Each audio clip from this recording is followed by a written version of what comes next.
Coast Guardsman says White House is making shit up after his vessel was tailed by fleet of drones. By Chris Harris, December 21st, 2024.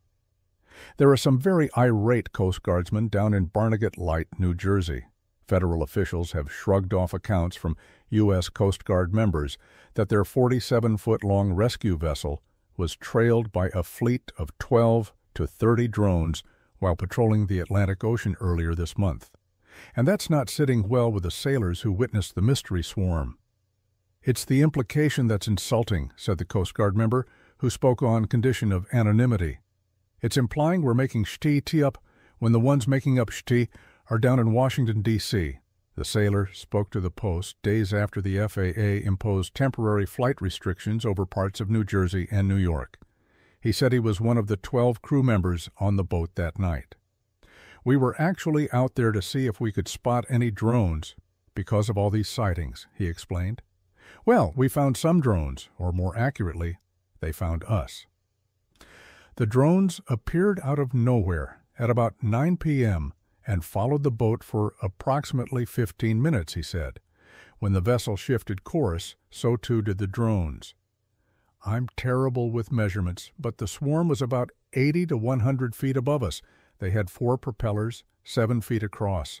The flashing lights, like you've seen, the festive green, red, and white lights. The drone swarm kept pace with the Department of Homeland Security vessel, which was cruising at around 20 knots, which is just over 20 miles an hour.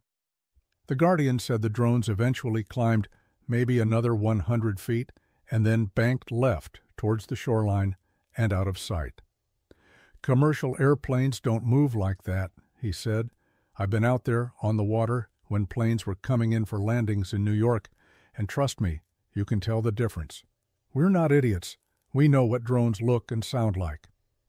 White House spokesman John Kirby recently dismissed the Coast Guard's account of being followed by the gaggle of unmanned drones. Kirby told reporters Monday that the drones hovering over the Garden State are a combination of personal, professional, and governmental aircraft. We assess that the sightings to date include a combination of lawful commercial drones, hobbyist drones, and law enforcement drones, as well as manned fixed-wing aircraft, helicopters, and even stars that were mistakenly reported as drones, Kirby said. We have not identified anything anomalous or any national security or public safety risk over the civilian airspace in New Jersey or other states in the Northeast. The work continues, Kirby went on. Kirby said the Coast Guard likely mistook incoming airliners for drones and said the government confirmed forensically the encounter did not involve drones. Right, the Guardsman told the Post. I can't pretend to know what's going on with the drone activity over the area, because I don't. But they weren't the types of drones you can buy at the store. These were government drones. I don't care what Kirby or DHS head Alejandro Mayorkas say, he added. They're full of shady. Their orders were to observe, not interact with any drones, he noted. But if the drone swarm fired at us or engaged us in any way, we would have fired back, he said. Federal authorities have faced backlash from local officials, including Reverend Chris Smith, RNJ, and Rep. Jeff Van Drew, RNJ, for the lack of a concrete explanation for the sudden phenomenon.